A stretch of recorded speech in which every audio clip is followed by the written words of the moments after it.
With a look at what stories are making the headlines this Sunday, it's the very latest ITV News.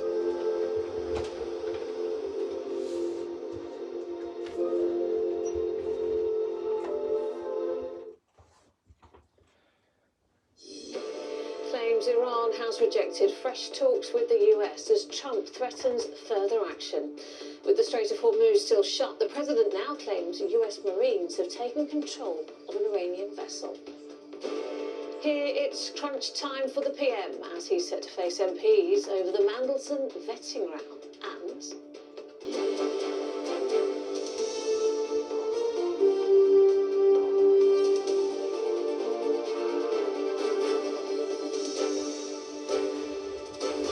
this is ITV News with Lucrezia Millarini.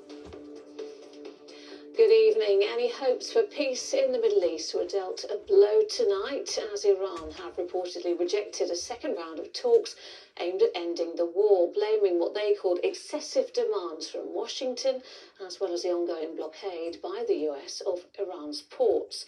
Well, shortly afterwards, we saw the effects of that blockade. President Trump posted on social media that US forces had fired on and took control of an Iranian cargo ship. Iran have yet to comment on the incident, but any hopes of a resolution seem far away tonight, as both sides appear to be miles apart from reaching an agreement. Graham Stothard has the story. Even as security preparations were underway in Islamabad, fresh doubts surfaced as to whether peace talks touted for tomorrow would take place. The last ones were a week ago. They resulted in a ceasefire and a very short-lived opening of the Strait of Hormuz. Now Iranian state media is reporting the country's leadership has rejected fresh discussions. The main short-term goal was to get these ships moving, oil and gas flowing. But who controls access to the strait is now unclear. Earlier, Iran's chief negotiator said anyone going through was doing so with their permission. Blue Sky 4, this is U.S. Navy Warship 115. Something President Trump said was strange, as America's Navy had already formed a blockade. And now the US military has matched his words with action, seizing an Iranian-flagged cargo ship trying to pass through their lines. He posted on social media saying, "The Iranian crew refused to listen, so our Navy ship stopped them right in their tracks by blowing a hole in the engine room. Right now, US Marines have custody of the vessel." Earlier, the US ambassador to the UN said this. The vice president with our key negotiators looks like they are going to head out for another round. And I have to remind everyone, these are the highest level engagements between the United States and the Iranian regime. But shortly after, a correction from the host. I just got off the phone with President Trump. Yet again, he told me that Vice President Vance will not be leading the U.S. delegation to Islamabad. He said it's because of security. The Secret Service did not feel comfortable having the Vice President go to Pakistan on 24 hours' notice. But now reportedly even more confusion from the White House. An unnamed spokesperson saying actually, J.D. Vance will be going. But whoever they are, the US delegation will arrive here tomorrow. Whether Iran's negotiators will meet them is still unclear. Graham Stothard, ITV News. Here, yet another synagogue has been hit by a suspected arson attack, in the latest in a string of attacks on Jewish buildings in North London. The Kenton United Synagogue in Harrow was firebombed overnight.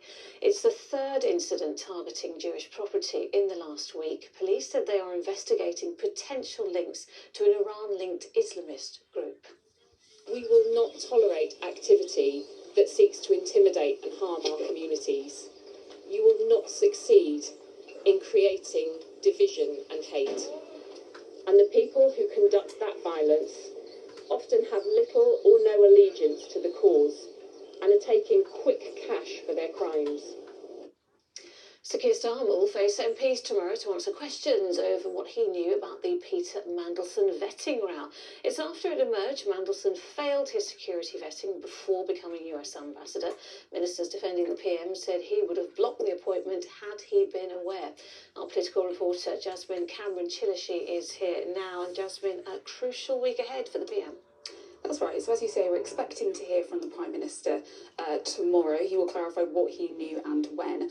And the argument from Number 10 and ministers over the weekend is that the Prime Minister did not know that Lord Peter Mandelson failed those Cabinet Office security checks, and they didn't know that the Foreign Office provided clearance despite this. Now, Sir Keir Starmer says he found out about all of this on Tuesday, and as a result, the head of the Foreign Office, Sir Ollie Robbins, lost the confidence of the government. But opposition parties have accused the Prime Minister of misleading Parliament. Conservative leader Kemi Badenoch has written to the Prime Minister this evening, accusing him of failing to answer basic questions. She and others in the party are calling on him to resign. He sent a man who was a security risk into our most sensitive diplomatic posting. It was his choice. I do think the Prime Minister should resign, because I think he's either been grotesquely incompetent or he has been dishonest, or both. Now, we're also expecting to hear from Sir Ollie Robbins on Tuesday. He'll be in front of the Foreign Affairs Select Committee, and MPs are going to be listening really closely to both accounts to work out for themselves what's actually happened here. And the appointment of Lord Mandelson has really cast a bit of a shadow over Sir Keir Starmer's premiership. He'll be hoping to draw a line under it tomorrow, but whether that's actually the case isn't yet clear. All right, Jasmine, thank you. Police in the US are investigating after 8 children were killed in what appears to be a mass shooting event. The incident happened in the southern state of Louisiana, with the victims aged between 1 and 14 years old, some of whom were related to the gunman. Police described it as a domestic disturbance and that a suspect, a man, had been shot dead during the car chase. Tottenham Hotspur have condemned what they call vile, dehumanising racism aimed at defender Kevin Danso on social media following their draw against Brighton yesterday. Danso was blamed for Brighton's equaliser, which kept Spurs in the relegation zone. The club said they have reported the significant and abhorrent abuse to the police. Posting on social media himself, Danso said the abuse won't distract him from what is important. And finally, the race for the Premier League took another huge turn today after Arsenal were beaten by title rivals Manchester City. They lost 2-1, and West Ham and City are just 3 points behind Arsenal with a game in hand. It means Arsenal now face the prospect of throwing away a commanding lead in the closing stages of their league campaign. Chris Scudder watched the action. Eyes on the prize for a title showdown between the top of Arsenal. Donnarumma at the other end was about to say, "Hold my beer." In between times, Ryan Shirky scored. Look back in anger. But Slide Away might now be Arsenal's stuttering title anthem.